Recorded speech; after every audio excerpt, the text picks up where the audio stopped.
Level 1, Pee-wee. You're 11 years old. You live in a neighborhood where the Crips control every block. You see the older guys on the corner. They wear blue. They have cash. They have respect. When they walk down the street, people move. Your mom works double shifts. Your dad left before you could remember his face. You're invisible at school. But those guys on the corner, they see you. You start hanging around. You don't ask to join. That's not how it works. You just exist. You run to the store to buy cigarettes. You carry messages between the older homies. You hold a package without asking what's inside. They call you a Pee-wee, a tiny gangster. Level 2, baby gangster, BG.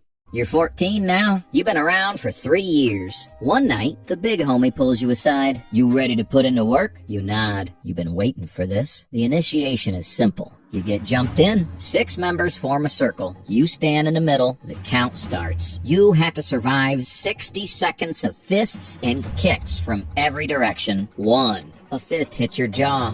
5. A kick to your ribs. You fall. They keep swinging. 15. You taste blood. 30. Your vision blurs. 45. You can't feel your face. 60. It stops. A homie helps you up. He hugs you. Blood drips down your chin. You're a baby gangster now. A BG. You're part of the set. They give you a street name. Lil Snap. Baby Crip. Tiny Loke. That name is your identity now. Your government name doesn't matter anymore. You still make no money, but now you have a family. You have protection. You have a purpose. Level 3, Soldier.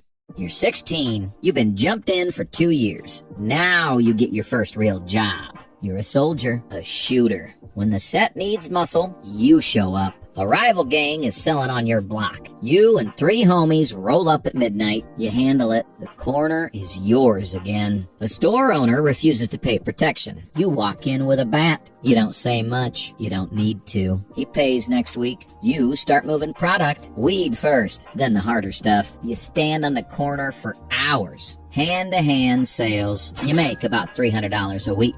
That's more money than your mom makes in a month. You buy new Jordans. You buy a chain. You buy a gun. A cheap 380 that jams sometimes. You feel powerful, but the risk is real. If the police catch you with that work, you're going to juvenile hall. If a rival catches you slipping, you're going in the ground. You don't sleep well anymore. You keep the gun under your pillow. You watch every car that rolls past your window. This is the life now. No going back. Level 4, Lil Homie. You're 18. You survived 2 years as a soldier. You've been shot at 3 times. You've been arrested twice. You kept your mouth shut both times. The big homies notice. You're promoted to Lil Homie. You're not just a shooter anymore. You got soldiers working under you now. 3 or 4 younger kids who look up to you like you looked up to the big homies. You manage a corner. You decide who sells, when, and for how much. You collect the money at the end of the night. You take your cut, about $800 a week now, and kick the rest up to the OG. You're a manager. You don't have to stand in the rain slinging dime bags anymore. You got peewees for that, but you're also responsible when things go wrong. If the police raid your corner, the OG looks at you. If a soldier gets robbed, it's your problem. If a rival set moves in, you handle it or you get replaced. You carry a better gun now, a Glock 19. It doesn't jam. You've put in enough work to earn respect, but respect paints a target on your back. The police know your face. Rival sets know your name. You're 18 years old and you feel 35. Level 5, Big Homie.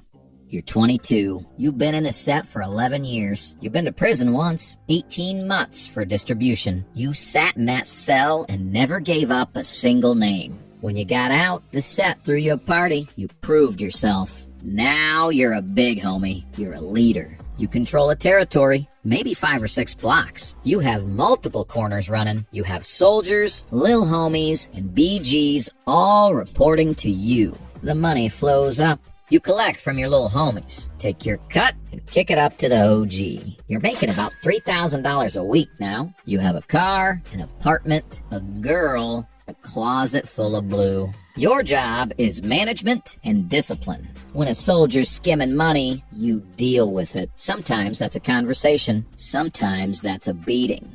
sometimes that soldier disappears. You also handle politics. When another set wants to negotiate, they come to you. When there's beef between two soldiers, you settle it before it becomes a war. The police have a file with your name on it. Gang units knows your car. They pull you over once a month just to remind you they're watching. You can't leave the life. You know too much. You've done too much. The only way out is prison or death. Level 6. OG. Original Gangster. You're 28. You're ancient in gang years. Most of the guys you came up with are dead or doing life. But you're smart, you're careful, you're still here. You're an OG now, Original Gangster. You've been in a set since the beginning. At least, your beginning. You control an entire section of the city. Multiple big homies report to you. You oversee hundreds of soldiers across a dozen blocks. You don't touch the product anymore. You don't carry a gun. You have people for that. The money is serious now. You're pulling $10,000 to $15,000 a week. You've learned to clean it. You opened a barbershop, a car wash, a clothing store. The money flows through those businesses and comes out legal. To your neighbors, you're just a successful businessman who made it out. They don't know you never left. You hold meetings in the back of the barbershop. The big homies come to you with problems. You make decisions. Your word is law. But you're also a target. Every ambitious big homie wants your spot. Every rival set wants you gone. The feds are building a RICO case with your name at the top. You haven't relaxed in years. You check your mirrors constantly. You never sit with your back to the door. You trust no one completely. This is the price of power. Level 7. Shot Collar. You're 32. You got arrested. The feds finally built their case. RICO. Conspiracy. You're looking at 25 years. You're gonna die in prison. But here's the thing. Prison is where real power lives. You're sent to a federal penitentiary. Within a week, you've connected with every Crip inside. There are dozens. They run the yard. You become a shot caller. You're one of the leaders inside. You control what happens in your cell block. You decide who gets protection and who gets dealt with. You settle disputes. You enforce the rules. The prison has its own economy. Drug flows in through corrupt guards, phones come through drones, money moves through commissary accounts. You tax everything. You also communicate with the streets. Your girl visits twice a month. She brings news. She takes your orders back. You're in a cage, but you still have power. A guy on the streets is snitching on your set. You make a phone call. 3 days later, he's handled. A rival gang member gets transferred to your prison. You give the order. He doesn't make it through the week. Prison is your kingdom now. You have respect. You have authority. The only thing you don't have is freedom. But freedom's overrated when you're running things from the inside. Level 8. OOG. Original Gangster. You're 40. You've been in a set for nearly 30 years. You survived everything. Wars, prison, betrayal, bullets. You're still here. You're an OOG now. Original Gangster. A founding member. A legend. Young homies know your name even though they've never met you. The stories about you have become mythology. Half of them aren't even true anymore, but the reputation is real. You don't run day-to-day operations. That's for the younger OGs. You're a consultant now, an advisor. When there's a major decision, a war, a truce, a business expansion, they come to you. Your word carries weight that money can't buy. If you say someone's solid, they're solid. If you say someone needs to go, they're gone. You've made your money. You live quietly now. A house in a decent neighborhood. A legitimate business that actually runs clean. Grandkids who don't know what you did to build this life. But you can never fully retire. The set is in your blood. When a big homie calls at 2 a.m. with a problem, you answer. When the feds come sniffing around, you know how to handle it. You've outlived everyone from your generation. Sometimes that feels like a victory. Sometimes it feels like a curse. Level 9. The streets remember.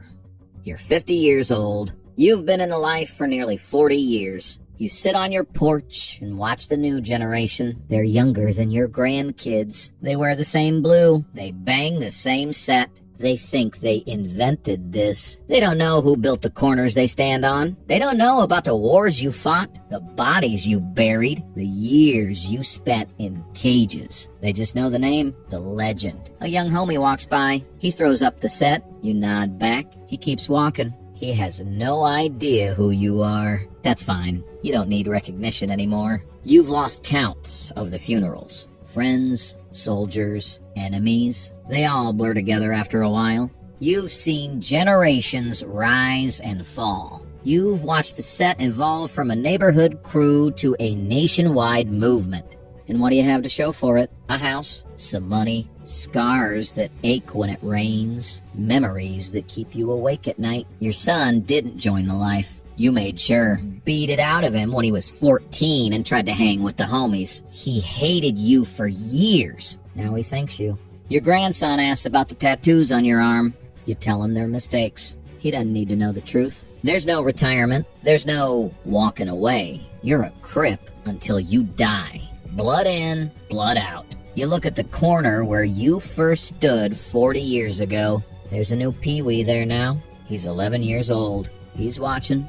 He's hungry. You see yourself in him. And the cycle continues.